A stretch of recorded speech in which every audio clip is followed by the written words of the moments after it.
it's Tia, and I am here to answer some frequently asked questions that I get about my natural hair journey and maybe some questions that may help you. I'll start with the first question. How long have you been natural? I've been natural for 3.5 years. I've been growing my natural hair, I should say, for 3.5 years. On December 22nd, 2014, I will be officially 4 years, and I'm very, very, very excited about that. As you can tell, I have loved the journey and I have loved it every step of the way. That does not mean that it has been easy, but I definitely have learned to love my hair, learn how to take care of it, and I think that is what's most important, to get your hair to the healthiest that it can be. Why did I go natural? I actually went natural on accident. I would always get relaxers. I've had relaxers probably since I was about 6 or 7 years old and have been relaxed my whole life. And the very last relaxer I put on my hair, I didn't use anything different. I didn't use any different products. I didn't go too soon. I actually applied the product and it broke my hair off across the crown, and I had probably about 1 inch of hair left right here in the middle section, which made it very difficult. And at that point I swore off relaxers. Now let me rewind and let you know that before, when I was relaxed, I only relaxed my hair every 4 months. I never put it on like a bunch of times, or too soon rather. I always waited 4 months before I put another relaxer, and I don't know what was going on, but my hair broke off, and at that point I decided never again will I put another relaxer on my hair, ever. Decided to go natural. I didn't realize that I was actually going natural. I just knew that I was never putting another perm on my hair again. My hair had thinned out so bad, and of course with the crown section missing, it made it even thinner. Plus I felt like my hair was not growing. Little did I know, my hair was actually growing. It just wasn't retaining length because I kept having to trim my ends to keep it healthy rather, because I was applying heat to it all the time. My hair would go through these stages where it would get long and then it would shorten or break off, I should say, and then it pretty much maintained just below my shoulder length after a while, and I couldn't get it to, at the time I didn't understand, and I couldn't get it to grow, I should say. So I was talking to my girlfriend about it and telling her what I had done to my hair, and she began to tell me about being natural. And I just began to kind of read some information about being natural, and I looked up some videos on YouTube and learned about natural hair, and I learned about, you know, seeing people having chopped their hair off and how well it grew back in and how thick. And I think that more excited me than anything, the fact that my hair would or could possibly grow thicker, because again it had thinned out so badly from the relaxer. Did you big chop or transition? Well, I actually transitioned. I transitioned for 1 full year and 1 week before I did my big chop. The reason I transitioned was I just always felt like my head was too long to chop all my hair off, so I didn't want to, I wasn't brave enough to do so. So if you are considering going natural, consider the option of transitioning. It's not a course for everyone, because as your natural hair grows in and your relaxed hair, or you're still hanging on to your relaxed hair, you are dealing with 2 different textures, so it will take work and patience. My hair actually did not do well with transitioning. It actually broke off worse. So by the time I decided to continue my natural hair journey, I really had no other choice. I couldn't go back and get a relaxer because the front part just broke off so much and it just didn't do well, whereas my daughters, their hair transitioned very well. And so it just depends on you and your hair and how you're taking care of it. At the time, I'm sure I wasn't gentle with taking care of my hair because I wanted to be done. And so I think that probably contributed to some of my hair, or my relaxed hair, breaking off from the natural hair. However, it turned out to be the best decision I ever made. What is my ultimate natural hair growth goal? My ultimate natural hair growth goal is to see if it is possible to achieve my tailbone length. So I don't know that if I will reach that, but it is definitely my goal. However, it is not my main goal. My main goal is to keep my hair as healthy as it possibly can be, and I believe that healthy hair grows, which I have experienced. My hair now that it's natural, it is longer than it has been in my my adult life than it ever had been having relaxers. So my natural hair is now longer than it ever had been since in my adult life. Now I'm trying to get past my child age life, I should say, growing my hair out and getting to tailbone length. I believe probably the longest my hair had ever been, I don't want to say it was probably mid-back length, which is where I am as a kid. So once it grows past that section, then I will be longer, my hair will be longer than it ever has been my entire life. So I'm very excited about achieving that goal. I believe having natural hair is better than relaxed hair. Well, I can only speak for me and from my experience and my journey, also my experience with my daughter's hair. I believe that when we went natural, our hair, it just flourished. It grew in thicker. It's a lot healthier. It's a lot easier to take care of for us. And we are not constantly applying heat to it. It's much more, I believe that our natural hair is much more versatile than our relaxed hair ever was. And again, our hair is much healthier, much thicker, much shinier, and much more carefree. And then more importantly for me, it is the original design of what God made our hair to be. So that is the reason I believe that it is, for us, better than having our hair relaxed. What did you do to your hair today?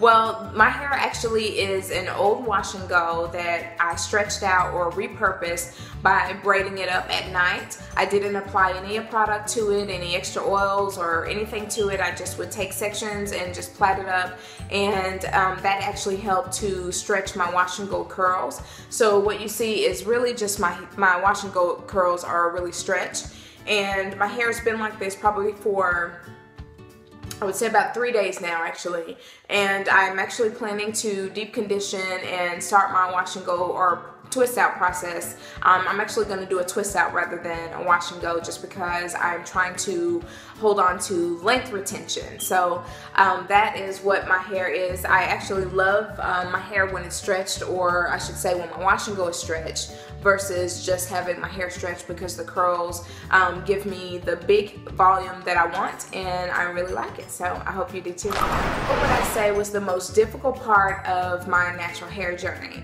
Definitely when I was transitioning, that was probably the most difficult part for me, because of course my natural hair was growing in, and again my relaxed hair was breaking off a great deal. So I was dealing with two different textures. I don't know how many different lengths were in my hair because of the breakage, and my hair looked like a stringy afro mullet. And I thought I made one of the biggest mistakes of my life at the time, but I was trying to encourage myself and keep myself pumped up, because my hair had broken off at the line of demarcation so badly, and I didn't know what to do with it, or was unsure. So I would just apply product all over my hair and keep my hair slicked into a ponytail, and I would throw in my phony pony and wear my hair until it grew out long enough for me to start chopping away some of my relaxed ends.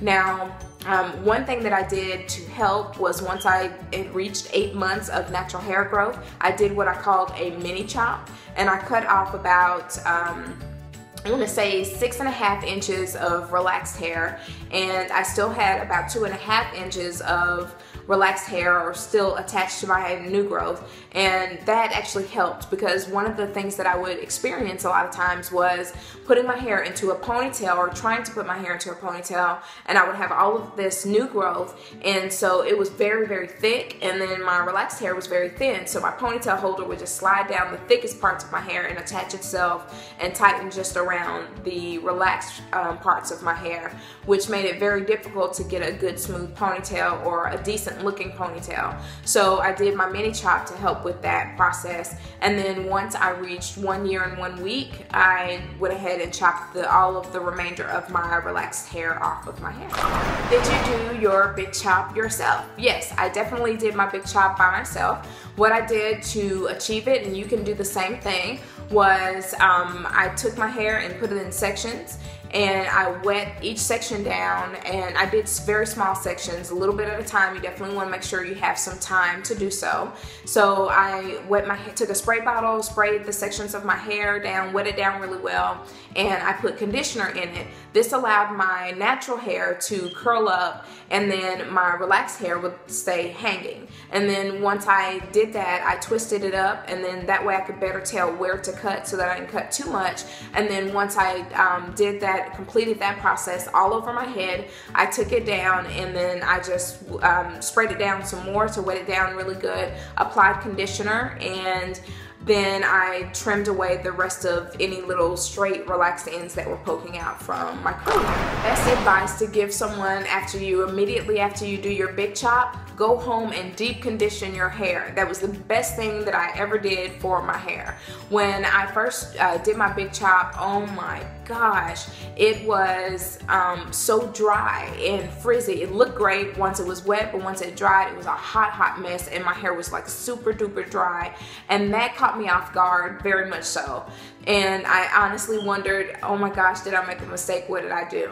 Well, the next day I mixed that honey, my famous deep conditioning treatment that I still use to this day on a weekly basis. I mixed honey, olive oil, coconut oil, and conditioner, and then I applied that deep conditioner treatment to my hair and slept overnight, and the next morning I co-washed it out, and it made a world of difference. It defined my curls. My hair was much more moisturized than it was before. And some more advice actually for if you've just big chopped, or even if you are just natural and are using heat a lot, or if you're straightening your hair often, I would definitely say allow yourself some time to get used to your natural hair. Allow yourself to fall in love with it. Allow yourself to learn how to take care of it. Watch some YouTube videos, read my blog, watch my YouTube videos.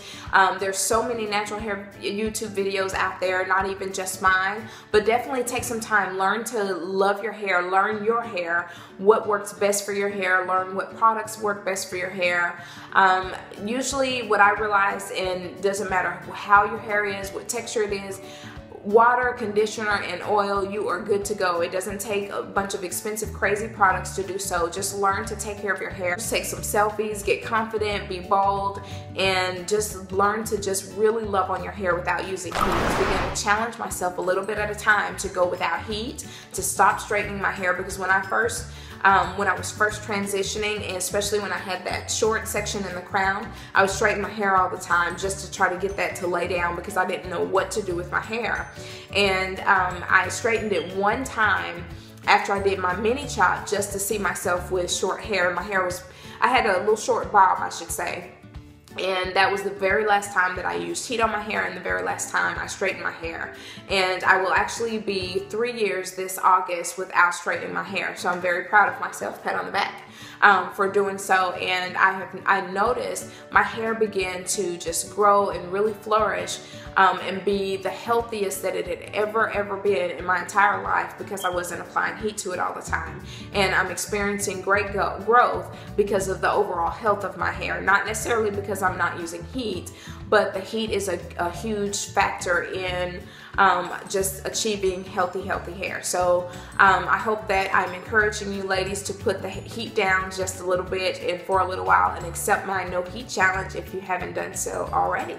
I don't want to make this video too long, so I'll definitely be doing some more videos like this, but I hope you find them interesting and helpful, these questions and the answers. And if you have any questions, please comment below in the comment section. If you have any video requests, please do so. And until next time, I'll see you soon.